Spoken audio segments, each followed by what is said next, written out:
Shalom jemaat yang dikasihi oleh Tuhan, Immanuel Morning Greetings.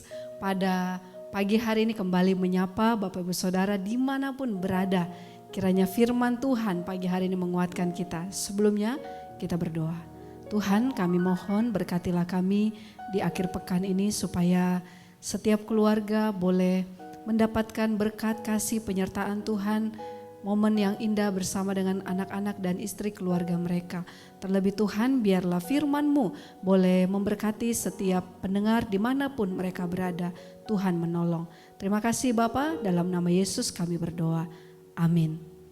Pagi hari ini firman Tuhan terambil dari Lukas pasal yang ke-6 ayat yang ke-43 sampai dengan ayat yang ke-45. Demikian firman Tuhan, pohon dan buahnya. Karena tidak ada pohon yang baik yang menghasilkan buah yang tidak baik, dan juga tidak ada pohon yang tidak baik yang menghasilkan buah yang baik. Sebab setiap pohon dikenal pada buahnya, karena dari semak duri orang tidak memetik buah ara, dan dari duri-duri tidak memetik buah anggur. Orang yang baik mengeluarkan barang yang baik dari perbendaharaan hatinya yang baik. Dan orang yang jahat mengeluarkan barang yang jahat dari perbendaharaan yang jahat. Karena yang diucapkan mulutnya meluap dari hatinya. Tema kita pada pagi hari ini, buah yang keluar dari hati. Artinya buah hati, ya. Tema kita buah hati, buah yang keluar dari hati. Ya, Bapak Ibu Saudara yang dikasihi oleh Tuhan, ada satu jemaat. Dia sangat senang, ya, dia sangat senang menceritakan hasil panennya. Biasa ya Bapak Ibu, kalau kita tanam sesuatu terus hasilnya bagus, hasilnya montok, hasilnya wow gitu, pasti dia suka menceritakannya. Nah, jemaat ini sangat bersemangat menceritakan bahwa buah yang ada di dekat rumahnya buah apokat. Ya, buah apokat itu montok, isinya juga ngelotok, warnanya juga mantap ya. Lalu saya bilang, Bu, buahnya mana? Udah habis, katanya. Waduh, saya gak kebagian ya Bapak Ibu. Saya berkata, buahnya enak pasti Bu ya, enak. Nah, Bapak Ibu Saudara yang dikasihi oleh Tuhan, berbicara tentang buah itu tidak jauh dari pohonnya. Maka firman Tuhan mengingatkan kepada setiap kita, bahkan dikatakan dalam teks firman Tuhan ini pohon dan buahnya itu menunjukkan bagaimana buah itu, bagaimana juga pohon itu. Ketika buah itu mantap ya, buah itu lezat, buah itu sangat apalah ya, semuanya berbobot gitu ya. Mengapa buah itu berbobot? Karena pohonnya pasti juga berbobot. Pohonnya pasti dirawat. Pohonnya pasti diberikan pupuk yang maksimal, yang baik, yang bahannya pilihan dan lain sebagainya. Sehingga dia menghasilkan buah yang baik. Nah, dalam teks firman Tuhan ini sungguh sangat jelas dikatakan, dari mana kita mengetahui pohon buah itu baik? Ya dari pohonnya. Dari mana kita melihat pohonnya baik? Ya dari buahnya. Jadi ini dua hal yang sangat menentukan. Ketika kita pergi ke pasar Bapak Ibu, ketika kita lihat buah ataupun sayur-sayuran yang lain jelek, pasti kita bisa membayangkan. Pasti pohonnya jelek. Pasti pohonnya tidak terawat. Karena apa? Buahnya, daun kangkungnya bolong-bolong, pasti pohonnya ataupun ya tidak terawat.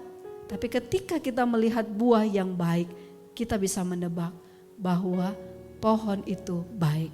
Nah, saudaraku yang dikasihi oleh Tuhan, ini berbicara bagaimana tentang pohon yang baik.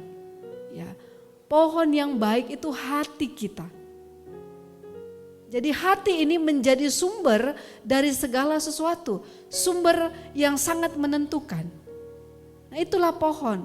Ketika kita bergantung dengan sumber air, yaitu sumber kehidupan, yaitu Allah Bapa, maka hati kita akan bersih, hati kita akan jernih, hati kita akan memancarkan yang baik. Maka pohon itu akan tumbuh dengan sangat baik. pohon itu akan menghasilkan hasil yang baik. Saudaraku yang dikasihi oleh Tuhan, bagaimana dengan kita? Ketika orang melihat anak kita, wah pasti mereka akan bilang, ini bapaknya seperti ini, gitu kan? Nah, bagaimana dengan kita sebagai anak-anak Tuhan? Orang tahu kita ini pengikut Kristus, berarti kita bersumber dari Allah. Tapi kelakuannya kita loh. Buah yang kita hasilkan itu, yang kita tunjukkan itu apakah buah roh atau buah iblis? Nah, itu menjadi perenungan kita di hari ini, di masa lain ini. Kita ini bersumber dari Allah. Sumber air kehidupan kita jelas, yaitu Yesus Kristus. Dialah sumber satu-satunya kehidupan yang memberikan kita kekuatan, yang memberikan kita hal-hal yang baik, yang mengajarkan kita kebenaran. Tapi sering sekali kita menghasilkan yang jelek. Kenapa? Karena kita tidak dekat dengan sumber mata air kehidupan.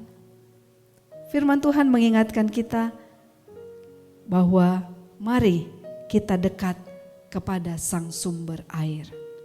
Mari kita dekat kepada Yesus, teladan yang agung. Di masa-masa lain ini mari kita ingat penderitaan Kristus. Dan mari kita sadari bahwa kita tidak bisa hidup tanpa Tuhan.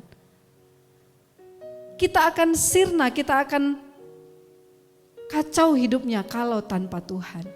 Maka mari kita bersandar kepada sumber kehidupan Kristus Yesus. Yang kedua, untuk mendapatkan buah yang baik itu, Bapak Ibu Saudara, mari kita terus bertumbuh di dalam Tuhan. Tidak hanya dekat dengan sumber, tapi kita mau bertumbuh, mau terus diproses, mau terus menghasilkan buah-buah roh. Jangan puas saya menjadi orang yang murah hati. No, jangan puas. Kita murah hati, tapi karakter kita suka marah, sama aja. Maka Tuhan mau kita terus bertumbuh, mengumpulkan buah-buah roh. Sehingga orang melihat, benarlah kita anak-anak Tuhan. Saudaraku yang dikasihi oleh Tuhan, mari kita beraktivitas sepanjang hari ini. Mari kita sadari bahwa kita perlu sumber kehidupan, kita perlu Tuhan untuk menghasilkan buah-buah roh dalam kehidupan kita. Kepada anak cucu kita, kepada orang-orang di sekitar, mari kita keluarkan buah-buah roh. Sukacita, kesabaran, penguasaan diri, dan lain sebagainya. Diberkatilah kita sepanjang hari ini. Shalom.